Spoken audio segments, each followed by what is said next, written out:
Okay, tuloy lang po tayo, no? So, inayos ko lang po itong discussion natin dito sa rules on apportionment para sa mga district representatives. So, natapos po tayo dito sa how many representatives, no, does the Philippines have, no? For, ano ba? This, currently, no, ngayong taon na to, 316. Okay. So, district representatives po, no, may dalawang sentences na important dyan. Each city with a population of at least 200, wag palang sentences. May isa pa important na sentence dyan. No? Each city with a population of at least 250,000 inhabitants shall have at least one representative. So may apat po akong scenarios na naisip that can appear in your bar examinations, no? About this topic. Okay. Unang example, if a city does not have 250,000 representatives, ay, inhabitants, sabihin natin, example na natin, yung Palayan City, no? Palayan City is the capital of Nueva Ecija. Wala po silang 250,000 inhabitants, hindi po ganun kadami ang inhabitants nila, pero city sila. Tanong, do they have, do these inhabitants have, does the Palayan City have one representative? One representative, the answer is yes. Why? If a city does not have 250,000 inhabitants, it will still have a congressman. The city, Palayan City, will form part of a legislative district along with other cities and or municipalities. So, example po is Palayan City, isa po siyang district, third district po siya ng Nueva Ecija along with Cabanatuan, Santa Rosa, Laur, General Natividad, Gabaldon, and Bungabon. So yung pong Cabanatuan City sa Palayan City, they are cities. Yung Laur and so on, municipalities po sila. Okay? So meron pa rin silang one representative kahit na less than 250,000 ang inhabitants nila. It's just that they have to form part of a legislative district along with other localities. Next question. What if a city reaches 250,000 inhabitants? Should the city automatically have its own legislative district? Ang point ko po, automatic ba dapat na meron silang sariling congressman? Ang sagot po is no pa din. Why? This will still depend upon the Congress, no? Basis. Ito, ang basis dyan. The House of Representatives shall be composed of not more than 250,000 members unless otherwise fixed by law. Kasi pag gumawa ka ng sariling legislative district for this city na maraming tao, dagdag congressman yan. Dagdag member yan. So kung 250 dati, magiging 251. So depende pa rin po sa law. Ayan. Diba? Nilay ko rito. Saan ba tayo? Nawala. Asan ako? Asan ako? Ayan. If the Congress does not want to enact a law to provide the city with its own legislative district, the city will not have its own legislative district kahit na napakarami na nilang inhabitants. As long as the city is part of a legislative district, along with other cities and municipalities, the city will still have at least one representative. It's just that, in conjunction with other cities and municipalities, meron pa rin silang representative. Okay? So, lagyan natin dito, ano, basis. O, yan. Basis. Ito, basis. Yan. The House of Representatives shall be composed of not more than 250 members unless otherwise fixed by law. No law, no added congressman, basically. Okay? Example is Cabanatuan City. Cabanatuan City has more than 300,000 inhabitants, but it does not have its own legislative district. Hindi po. Basically, yung pong congressman sa Cabanatuan City, hindi pala congressman sa Cabanatuan City. Yung pong congressman dyan sa Cabanatuan City, ano po siya, no? Kasama ibang mga municipality at saka city, like Palayan City, dun sa boto. Okay? Ano po example lang may sarili? Manila. Di ba? Aba, napakaraming tao sa Maynila. Baka nga milyon eh. Di ba? Maynila lang. O may sarili silang congressman. Di ba? Men and women. Maraming districts yan. Pwede. Depende po sa law talaga. Depende sa Congress. O, yan po ang point natin. No? Next. The Congress provided City A with its own legislative district after it reached 250,000 inhabitants. So mabait si Congress, no? Binigyan ng own legislative district yung isang city na to. After nilang maabot yung 250,000 threshold. Later, CTA reached 500,000 na inhabitants. Should the Congress provide CTA with two members? O, di ba? Kasi daw, napakalaki na. Dati 250, ngayon 500 na. So, two times na. Dapat ba dalawa na rin yung Congress nila? Man and congressmen, congresswomen, no? As the case may be. No. The Constitution provides that the city shall have at least one representative. Thus, the Congress has discretion as to how many members of the House of Representatives can one city have. Pwedeng isa, pwedeng dalawa, and so on. Basis ulit. O, yun na naman. Same thing. O ngayon, ito case law basis. The Congress provided CTA with two members of the House of Representatives even though it only has 250,000 inhabitants. So basically, dalawa po ang legislative districts. Kahit na 250K lang sakto, yung inhabitants yung nakatira kay CTA. Was the Constitution violated? No. The 250,000 requirement applies only to the first apportionment of a legislative district in cities. There is no need for another 250,000 population for the second and subsequent apportionments. Mariano versus Comelec 1995 case. Note, the provision merely states at least one. Thus, the members can be two or more depending on the likes, the discretion of the Congress. May isa pa ako naisip. No? The Congress provided CTA, to mas basic, with its own legislative district even though it has 100 it only has 100,000 inhabitants.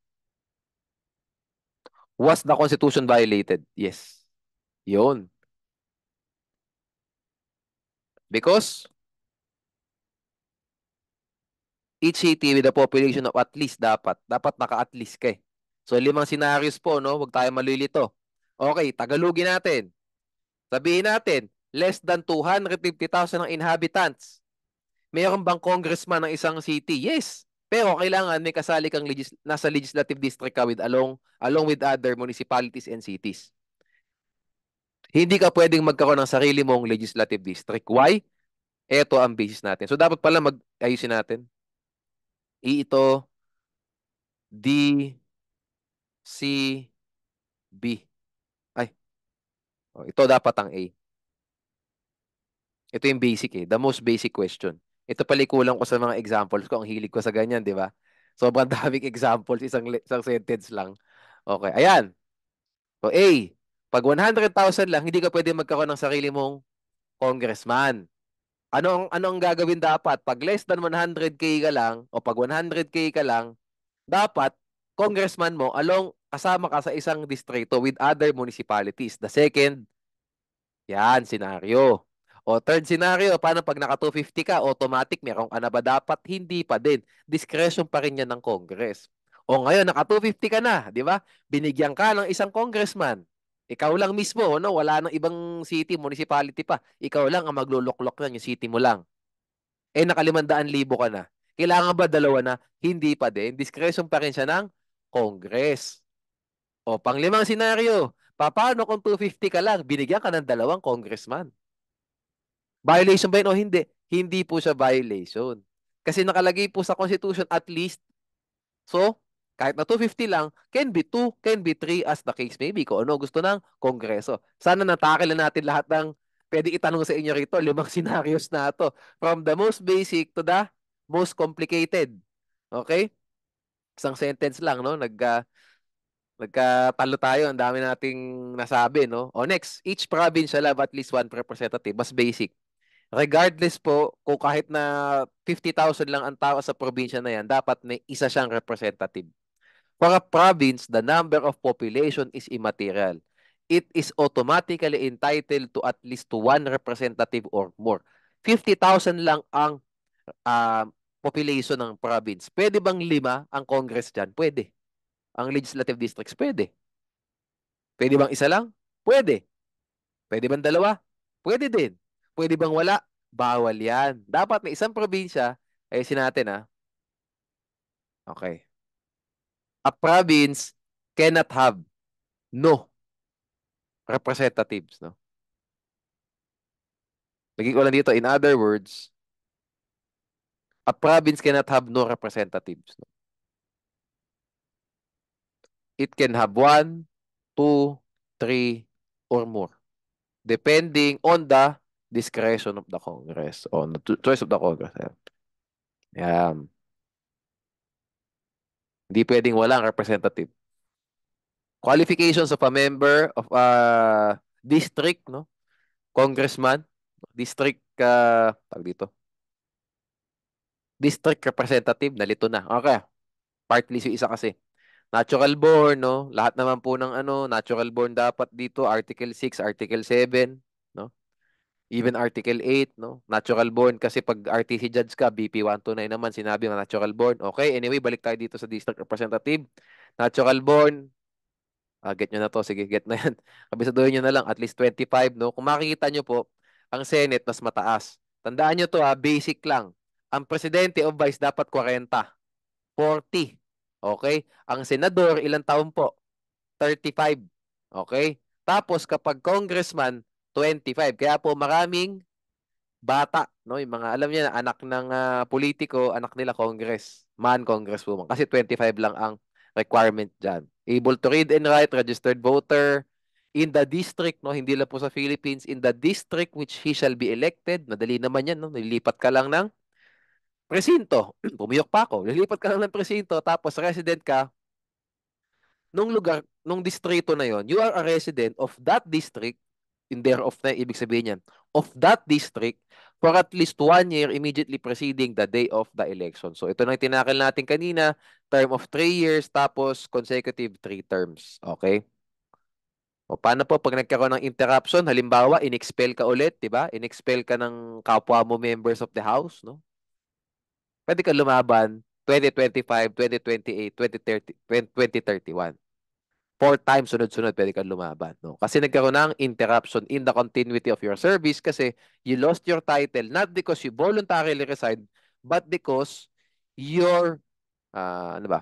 Your the other members of the House of Representatives chose to expel you from the membership. You get the point. Okay, paano pag party list system naman, no? So medyo i-modify lang po natin ng konti yung qualification. So at least 25 ulit, natural born, tapos po sa at least 25, meron pong konting modification. Lagi pong 25, ah. Kahit na youth ang pinaglalaban mo, kahit na party list representative ka ng youth, kabataan, hindi pwedeng 18 years old ka. 18 ka para makaboto. Pero hindi pwedeng 18 ka para maging congressman or congresswoman. Kailangan at least 25 pa din. But not more than 30 years of age, no? Pwede kayong matanong dito, why? Nagkaroon din po ng balita about this one, no? Na-disqualify siya as a party list representative kasi lumagpas, no? Hindi more than 30 years of age na ata siya at the time of the election. Okay, so in case of a nominee of the youth sector, he must at least be 25 but not more than 30 years of age. Okay, so dapat hindi ka lalagpas ng malamang, no? Tama naman yun kasi paano naman representative ng youth, mahigit 30 anyos ka na, di ba? However, ang exception po dyan, any youth representative who attains the age of 30 during his term shall be allowed to continue in office until the expiration of his term. Gawan ko na lang po ako sa sarili ko. I will turn 29 this year. So next year po, by election time, 29 lang ako kasi ang birthday ko po June 20. Sabihin natin, saktong-sakto pala, ako pala magandang example dito, no? Hindi naman ako lalaban, huwag kayong mag-alala. At the time of the election next year, sabihin natin, May siya. So mga May, natin May 3 next year. 29 pa lang din ako. 29 pa lang din ako. Sabihin natin, nag-represent po ako ng youth sector. No? Sabihin natin, nag-represent ako ng kabataan, something, no? Sa pangkabataan po, no? Youth party list. Yan ang party list ko. I will only be 29 years of age at the time of the election next year, May 3, 2024. Adi malamang, by 2026, 2027, 2028, 30 anyos mahigit na ako. Can I still represent that youth party list? The answer is yes. Kasi I attained the age of 30 during my term as a youth representative, not before the election. So, gawa natin ng example, no? Example. Ayan, para mabandali na lang, no? Mr. A was was a nominee of a youth party list. Okay. Youth party list. Party list, no? He was 29 years of age at the time of the election of the 2025 national election o the 2029 2025 midterm election. O national election na lang tayo. Okay. The party list uh, was able, ayan, to obtain two seats. Sabihin natin, no, malakas yung party list natin. Two seats. Two seats uh, in the House of Representatives. Is Mr. A qualified to become a nominee? Ayan. Of that part of this party list. Oh. Yes. No? Because he was at least, di ba, 25 years of age at the time of the election,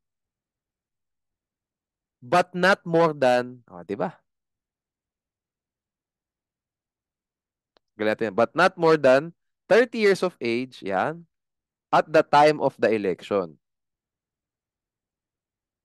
Further, he can serve, no?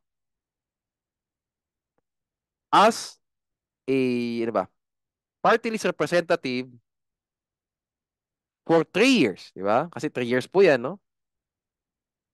Since he will attain the age of 30 during his term. Okay. Thus, he shall be allowed to continue in office until the expiration of his term in 2028. O, di ba? Nagawa natin ng example. Gawa pa natin isa pa example ulit, no? Alam kong mahilig kayo sa ano eh, examples talaga eh. Anyway, yan din naman ang talaga ang ano ko. Gusto kong ginagawa, ano? Mr. A was a nominee. Ayan. Of a youth party list. Kung pahirapan kayo, anong gagawin? Sasabihin yung birth date. Ang birthday niya, June. Ganun, something like that. Parang birthday ko nga, ano. Was a nominee of a youth party list. He was 30 years of age at the time of the 2025 national election. Oh, kopyahin lang natin basically, no? Binago lang natin ng konti. No, because he was already 30 years of age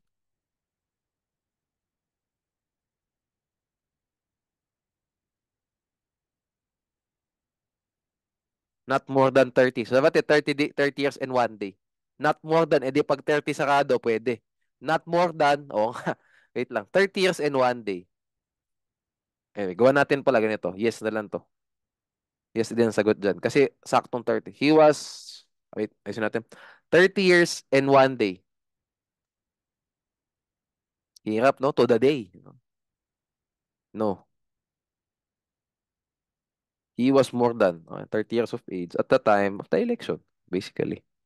Ayan.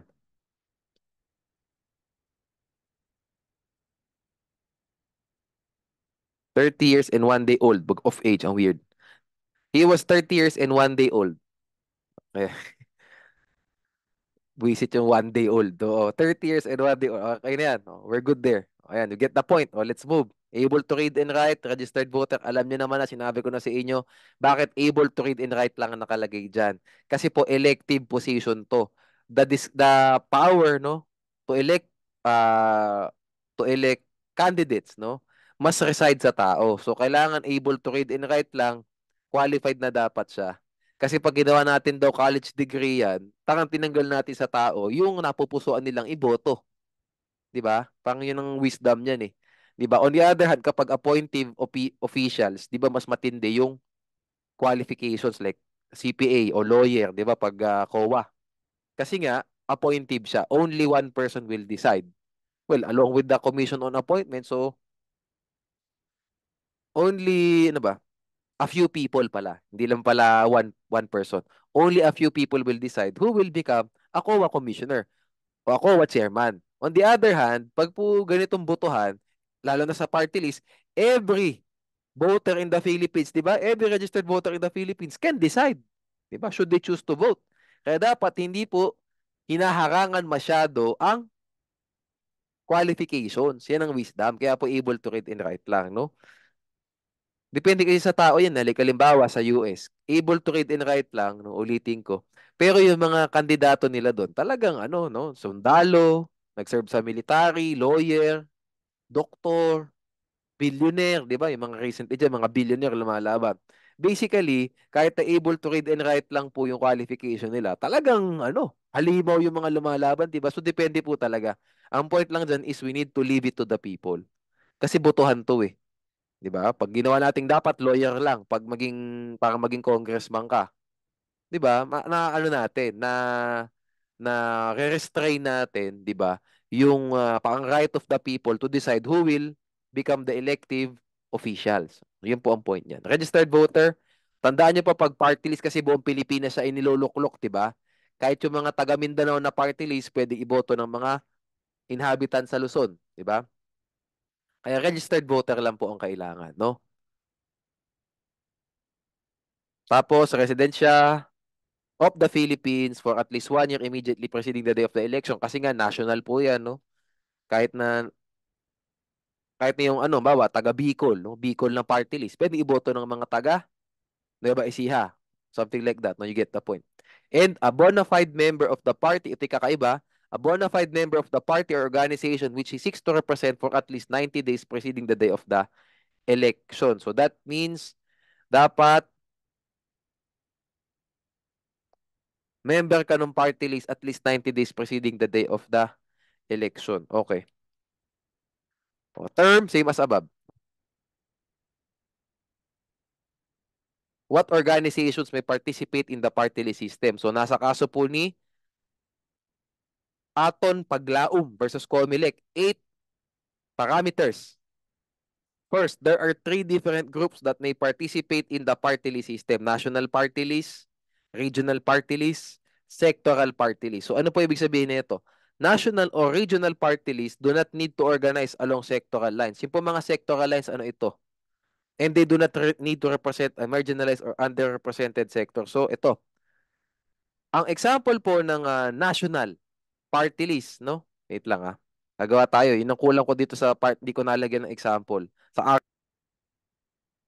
Okay, ganito pala yan, no? Pag sinabi mong national or regional party list, no? Ay, party list. Okay, ayusin natin, no? 3 different groups ay participate in the party list system. National parties, regional parties. Ano po example ng national party na lang? Yung po mga naririnig natin. Ano? PDP Laban. Yan. Oh. Ano pa ba? Liberal Party. Oh. Nationalista. No, yun yung mga national parties po sa Philippines. Nakalagay po dito, national parties do not need to organize along sectoral lines and do not need to represent the marginalized or underrepresented sector. However, a national or a regional party can participate in the party list election provided they register under the party list system and do not field candidates in legislative district elections. Ano po example niyan? Example, no? PDP Laban, no? Can participate, ayan, in the party list elections if they do not field candidates in the legislative district elections. O yan. However, yan, PDP Laban has candidates. O yan. Wag pa lang ano, sige PDP Laban. Kilala yan eh. PDP Laban, Liberal Party, Lakas CMD, yung mga yan, no? However, PDP Laban no, has candidates in the legislative district elections, no? No? That's why PDP Laban, no, by itself, no, does not participate, okay, in the party list election. What do I mean by this? Hindi niyo po makikita yung PDP Laban na shade nyo sa balota nyo dun sa party list sector. Party list representatives, wala pong PDP Laban dyan. Why? Kasi they field congressmen, congresswomen sa legislative districts. A political party, ulitin ko, ayan ha, national or regional, no, that fields candidates in the legislative district elections may still participate in the party list elections, but only through its sectoral wing that must separately register under the party list system. The sectoral wing is by itself an independent sectoral party and is linked to the political party only through a coalition. Pag sinabi mo coalition, nagsasanib puwersa lang, pero separate party po sila. Separate parties po sila. Example ulit, PDP Laban ah, PDP Laban, di ba? Ang tawag dyan, Fields. Ba't ba file nilagay ko rito? Fields. Okay, Fields. Candidates, di ba? In the legislative district elections, no? For PDP Laban, ayan, to field candidates in the tawag dito, party list system. Ba't pa filed na naman? Field. In the party list system, no? It must create, di ba? An independent sectoral party. Yan. Okay. The sectoral party, ayan. Example, ano ba? Sectoral party for, ano ba? Construction worker, sabihin natin. O, ganyan. Okay. This sectoral party is separately registered. Yun. Separately registered under the party list system. Okay. Okay. However, no, this sectoral party will be linked to PDP Laban, sabihin natin, through their coalition. O, di ba ganun? Magiget po natin. Mas maganda talaga pag ginagawa ng example, no, kumpara sa ano, kumpara sa, alam niyo, binabasa lang natin yung doktrina dun sa kaso. Yan talaga yung kakaiba para maiba natin yung thinking natin sa political law. So, una, PDP Laban can participate in the party list elections if they do not fields. Ano ba fields? If they do not field candidates in the legislative district election. However, they field. That's why PDP Laban by itself does not participate, cannot pala, but does not, cannot participate in the party list election. So what is the remedy? Diba? As we said, they field candidates in the legislative, but they, it fields candidates in the legislative district election. So for PDP Laban to field candidates in the party list system, or in the party list elections. Okay. It must create an independent sectoral party such as a sectoral party for construction workers, sabihin natin, no? Isang sektor yan ng gobyerno, ng ekonomiya ng Pilipinas. So, ayan. The sectoral party is separately registered under the party list system. However, further na lang pala, the sectoral party can be linked to PDP Laban through their coalition. O ganun. So basically, separate party sila but they work as a coalition para syempre suportahan sila sa botante. Okay? A sectoral party ngayon. So ngayon, with that being said, what is a sectoral party? Mas maganda yung pasok natin. A sectoral party is one whose principal advocacy pertains to the special interest and concerns of a specific sector of the population. A sectoral party may either be one that pwede pong marginalized and underrepresented, pwedeng lacks a well-defined political constituency. O di ito po, saan papasok tong construction worker? Pwedeng sa well-defined political constituency kasi nga women security guards, 'di ba? O yan. Security guard, construction worker, 'di ba? Gawin na nating ano to, security guards na lang para consistent, no? Security guards, jeepney drivers, LPG dealers. Huwag pa masyado namang LPG dealers, tanggalin natin. Sabihin natin online content creators. O marami na ngayon 'yan, 'di ba? Lacks a well-defined political constituency, animal rights advocates, and so on. Okay? So sila papasok sa lacks a well-defined political constituency. Okay? You get the point. Sectoral party list. Okay? Tanggalin natin to. Nagpagulo pa para kasing dito sa second sentence na to, parang pag sinabi mong along sectoral lines, iba siya sa marginalized, wrong. Pag sinabi mong sectoral party ka, pwedeng marginalized or underrepresented. No? O pwede ring lacks a well-defined political constituency. So tanggalin natin siya. Yan. Okay tayo. We're good. Okay. Sige. Palag. A majority of the members of sectoral parties or organizations that represent, ayan, ay, natin, ano. Ililinisin lang natin ito pag inilagay na.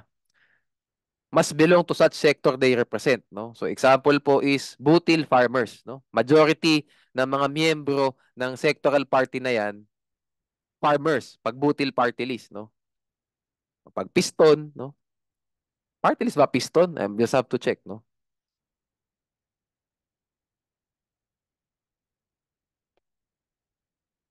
Oh, mali ako dito. Hindi, hindi. Mali yan. Sabihin natin, ano na lang, ano ba? Ito. Naget ko na. Yung Gabriela. O, di, majority are women. O, di ba? Tingnan natin lang kung ano ba, ano ng Gabriela na lang, no? Yung parang kanilang purpose, no? Who do they represent? O, women's party list nga. O, di karamihan dyan, women, no? Ganun lang. Pwede bang magkaroon ng lalaki? Pwede bang lalaki ang representative ng Gabriela? Yes. As long as majority po ng miyembro ng Gabriela, mga babae. Pwedeng representative nila, lalaki, no? Yun. So, tanong, pwede bang gumawa ng party list para naman sa mga lalaki? Basically, yung counterpart ng Gabriela? Yes. Pwede. Although, baka di natin pwedeng ipasok yung lalaki as a marginalized at saka underrepresented. Parang mali naman, no? Hindi naman doon. Sa lacks a well-defined political constituency. Ayun, ganun. Something like that, no? Okay. Majority are farmers sa Butil party list. But alam ko pa yung Butil kasi Nueva Ecija ata ito eh. I just have to check. Kaya yan ang ano. Kaya parang familiar ako sa Butil. O, tama. Ayan no. Butil Farmers Party List. Wait lang. I have to, ano lang ah. Hindi rin ako sure dito. Kung basta, ano siya. Mga mag-asaka. O yun na lang tayo. Don't quote me na lang nasa Nueva Ecija. Basta, basta ano siya. Okay? Basta farmers. Okay. Sige, sige. Let's move. The COMELEC, the nominees of sectoral party list that represent such sector either must belong to such sector, so basically pwedeng babae, kung Gabriela, butil, dapat magsasaka ka. Or must have a track record of advocacy for the respective sectors. Dito po papasok yung, sabihin natin, lalaking representative ng Gabriela, if that happens in real life, no? Sabihin natin, nangyari siya, pwede pa rin siya talagang maging representative ng Gabriela. Why? Kasi baka meron po siyang track record of advocacy para sa mga babae. Kung hindi ka mamagsasaka, baka may track record ka of advocacy para sa mga mag-asaka. Hindi ka man farmer, pero talagang pinaglalaban mo yung karapatan ng mga mag-asaka. Kung mangingisda naman, pinaglalaban mo yung karapatan ng mga mangingisda. So, pwede ka pa rin pumasok dyan.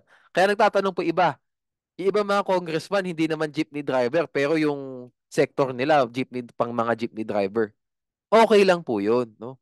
Legally speaking, no? Kasi baka meron po silang track record of advocacy supporting jeepney drivers, supporting security guards. Kahit sila mismo hindi sila security guard. You get the point? Ganun po, no? Okay, so kahit hindi man sila babae, no, lalaki man sila, meron silang track record of advocacy para sa mga babae. O ganun po, no? So either will do ha.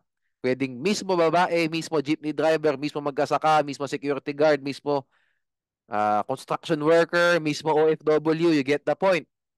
Or may track record of advocacy. Lastly, national, regional, and sectoral parties shall not be disqualified if some of their nominees are disqualified, provided that they have at least one nominee who remains qualified. Madali lang naman po ito, no? Yung nominee na yan kasi ang dami namang miyembro. At hindi ka naman din mananalo ng isang seat sa party list kung wala kang maraming miyembro. Siyempre, miyembro mo boboto sa'yo, di ba? Oh. O di kumuha ka ng isa sa miyembro mo, di ba? So, hindi naman siguro lalabas bar question dito sa number 8. The COMELEC has the constitutional duty to disclose and release the names of the nominees of the party list and not just the names of the party list. Why? Ang base po natin is the right of the people to information on matters of public concern. So later on po yan sa Bill of Rights. Okay? Full disclosure. Malamang, iboboto natin yung party list. Hindi naman pwedeng party list lang. Kailangan yung uupo dyan sa seat na yan. Alam din natin. Okay?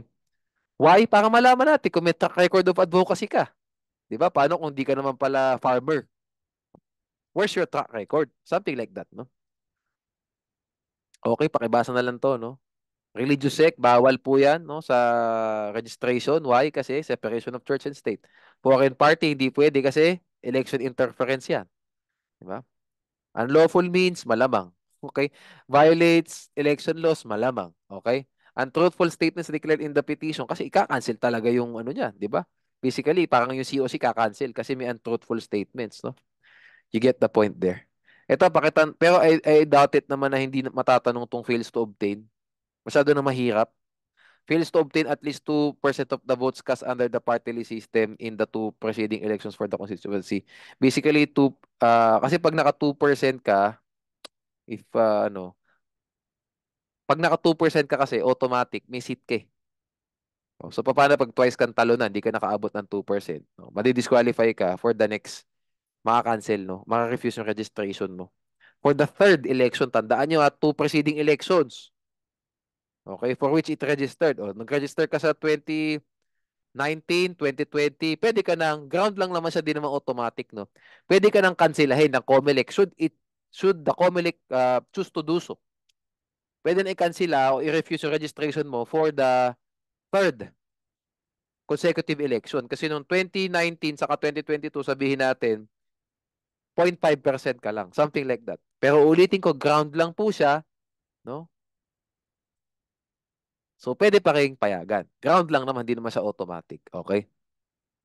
Kasi may nakita po ako dito, marami din talagang mga, mga, tawag dito, party list na hindi talaga nakakaabot ng 2%. Marami po, no? So, hindi naman sila binabawalan din. Hindi naman sila binabawalan na tumakbo. So, yun lang naman ang point ko, no? Excuse me. Tumakbo tuloy, i-rehistro yung sarili nila para sa party list system. Para lumaban sa upcoming election, something like that. A person may be nominated in one list only, basic, no? Only persons who have given, okay? The list shall not include any candidate for any elective office. Siyempre, namamaka ka sa dalawang ilog, di ba? Governor at saka party list, congressman. Siyempre, hindi pwede. Tandaan nyo to ha.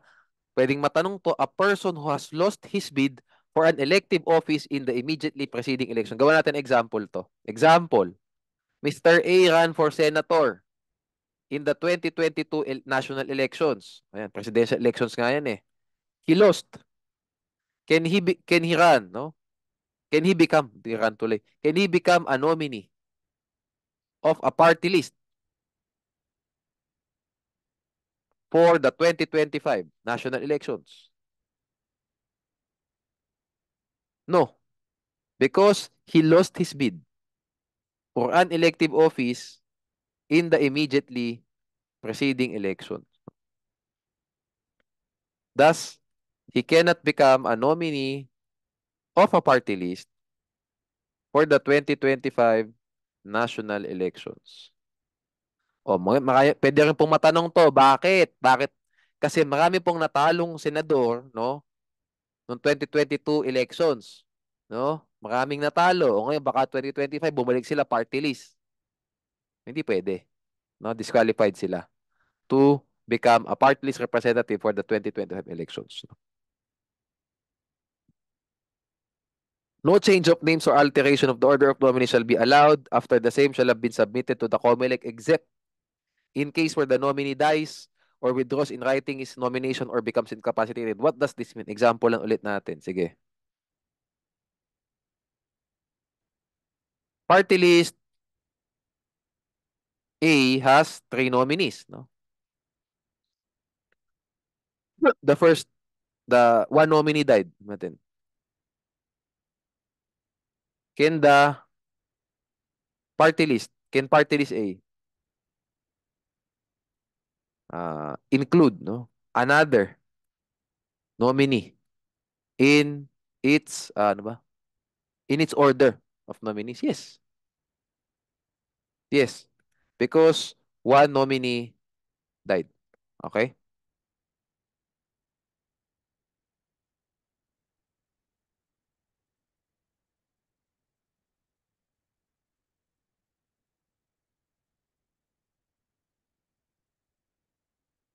Ano pa?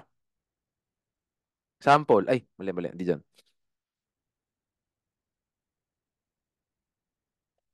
Party list A was able to obtain 3 seats. Ayan, so malakas. Malakas talaga. 3 seats, di ba? In the House of Representatives.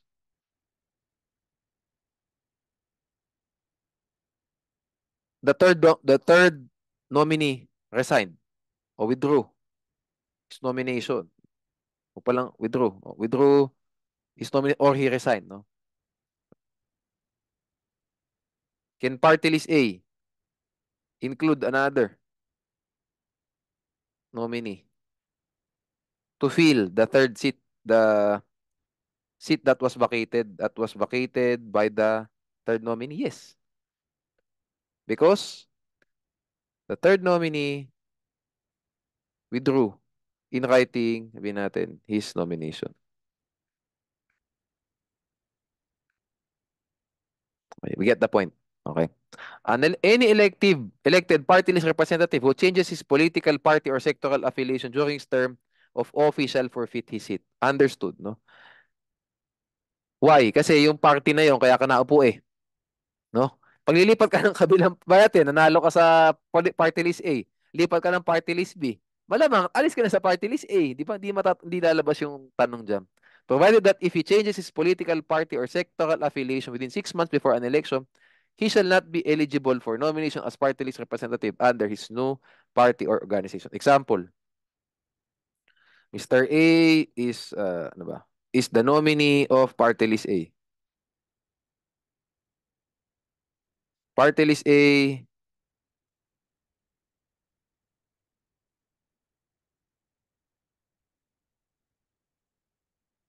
was able to obtain 1 seat na lang in the House. Is the first nominee. First nominee siya, so ibig sabihin siya yung nakaupo. Okay. During his term, Mr. A, ano ba, change his political party. Should Mr. A, no, continue as a member of the House of Representatives? No. No. He must forfeit his seat. Okay, basically. Example,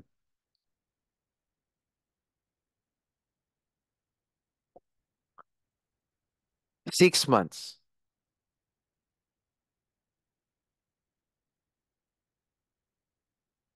before the 2025 elections. So, ayan.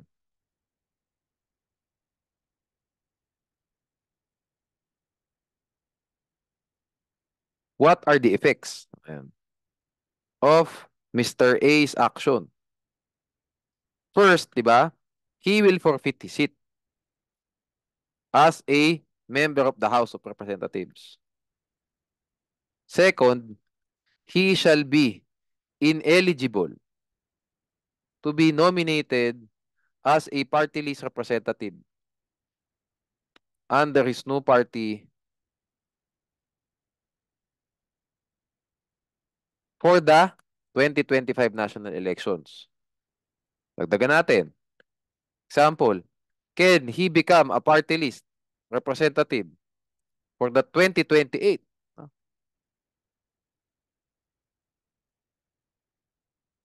Yes.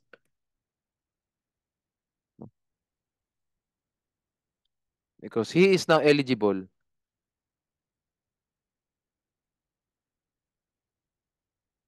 because his ineligibility was only for the 25th. Can can he, ano pala wag yan? A nominee na.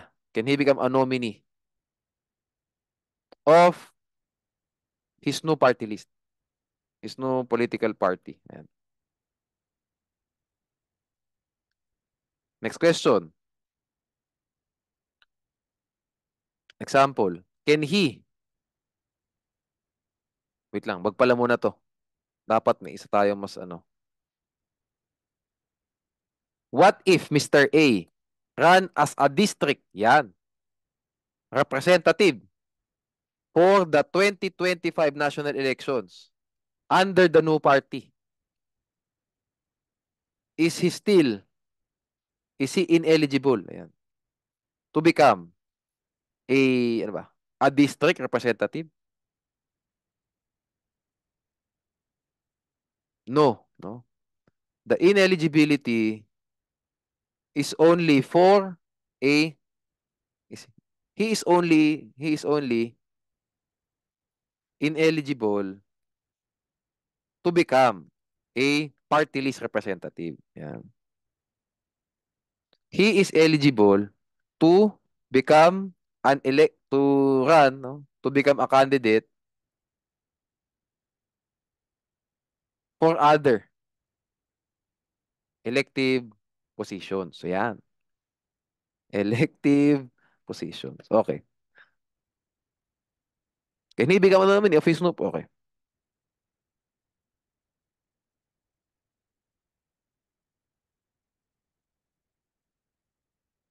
Party list nominee.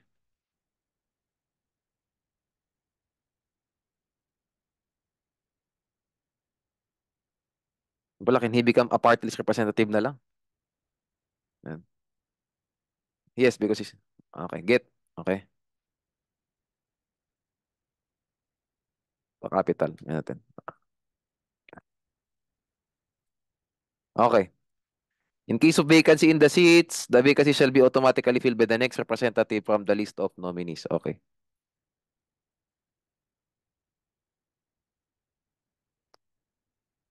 Okay. This presupposes po na may fourth nominee na. Di ba ito nakalagay dito? No change of names shall be allowed after the same shall be submitted to shall have been submitted to the COMELEC, no? Ibig ko sabihin nito, kung sabihin natin tatlong nominee lang yung sinulat nila sa COMELEC, yung tatlo lang na yun talaga. Kasi hindi naman po prohibited ang isang party list to have 4, 5 nominees. Pwede yan. Okay? Kahit na alam naman natin ang maximum na pwedeng maupuan ng isang party list, tatlo lang. Kahit na fifth nominee, pwede. Why? To encounter, para ma-address natin yung circumstances. Paano pag namatay yung first nominee, yung second nominee, o di may ka pang pamalit agad. Get? Ngayon, paano kung tatlong nominees lang? Okay. Ito ko pala ilalagay sa baba ito. Okay. Yeah, I will put this sa baba, dito. Yan.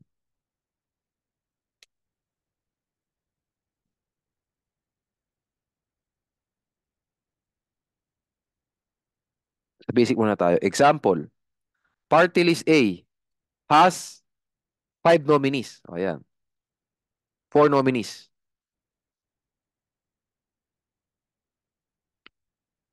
Is this allowed? Yes. Because ano ba? Because ano ba? The law does not prohibit the party lists to have more than 3. Wala naman sinabing bawal eh, di ba? Again, ang wisdom, yun na kailangang ilagay, no? Ang wisdom talaga dyan is paano pag nag-withdraw yung first? Paano pag nag-withdraw yung second? O di meron kaagad pamalit. Get? Okay. O, next example. Party list A has 4 nominees. The second nominee died.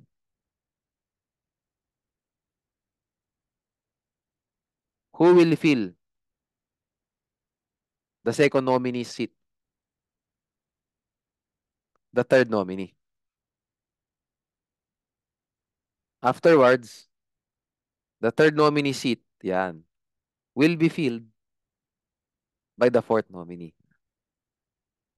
Hindi rekta, no? Hindi rekta na yung second nominee siya mag-fourth nominee mag-fill. Mali.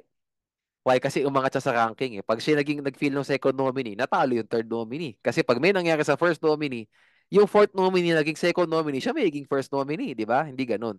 So mangyayari dyan, pag namatay yung second nominee, yung third nominee magiging second na. Tapos yung fourth nominee magiging third. Okay? O ngayon, party list A has 3 nominees. 1 nominee died. Can party list include another nominee in its order of nominees? So bago. Yes, because 1 nominee died. Ang ano natin ito? Basis. Iba, hindi section 16. Except, ayan. Okay, we're good there. Tapos na tayo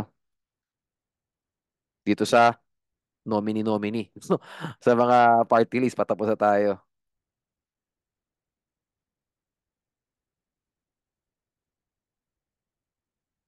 Yan.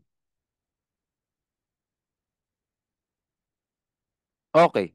What are the parameters in the election of party list? So 20% allocation. 20% of the total memberships of the House is the maximum number of seats allocated for party list currently. Mali ito, no? 314 na, di ba? If my memory serves me right, ano ba yung nilagay ko dun sa taas, no? Tingnan natin. Ano yung nilagay ko sa taas kanina? 300, 300, ilan ba? Wala. Eto, dito yun. 316, tama. 316. 63 of which belongs to the party list system. Tama ba? 316, 63 ba? 63? Okay, wala na naman ako. 316 natin. Ganyan. Ayan. 63, okay. So ilan yan? Compute natin mga kapatid. No? Mahina tayo sa math. 63 divided mo sa 316. 19.9%. O di ba? Less than. O yan. 9993. O,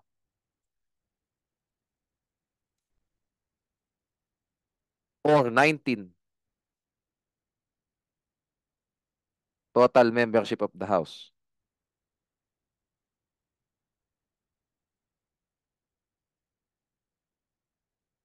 is allocated for party list representatives.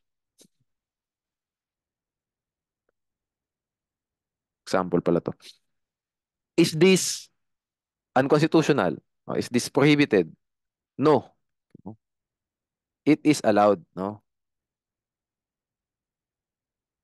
The ano ba, the seats, no? For party list representatives can be less than 20%. Yan. But not more than 20%. Basically, pwedeng 15, pwedeng 16, pwedeng 12, basta hindi lang sasobra ng 20. Okay. 2% threshold, a guaranteed seat for a party list garnering 2% of the total votes cast. Tanong, paano kung less than 2%? Pwede bang maging representative pa din? Yes. Pwede pa rin, no? Kasi ano po, no? Kasi sa isang party list election, may mga taon po kasi na talagang isang party lang yung namumuno. Lahat ng mga boto sa kanila napunta. So yung ibang mga party list, hindi talaga nila maaabot yung 2%. That's my point. Example po, no, ito public record naman to, so pwede ko naman sigurong banggitin, no. Yung pong butil party list, no? Nung pong 2010, 1.67%. Nung pong 2013, 1.6%. Nung 2016, 1.2%. In all of these years po, kahit na less than 2%, nagkaroon po sila ng one seat. So it doesn't mean na pag naka less than 2% ka, talo ka. Pero kapag naka 2% ka, matik, may upuan ka talaga dyan. Yun lang po ang point, no? Proportional representation. The additional seats, that is, the remaining seats after the allocation of the guaranteed seats, shall be distributed to the party list organizations, including those that receive. Ayan na nga, no? Kasi sabihin natin, no, may isang, 10% sabihin natin, napunta sa isang party list. Di ba? Eh, 3 seat lang naman po ang pwede niya maupan kahit na 10% sa kanya. Kahit na ideally, dapat 5, 6 seats siya. Okay? Hindi po, 3 lang. So, basically, yung, no, syempre, yung 10 million na yon hindi naman lahat nauupan. 3 lang ang mauupan yan, di ba? 3 seat cap. Okay?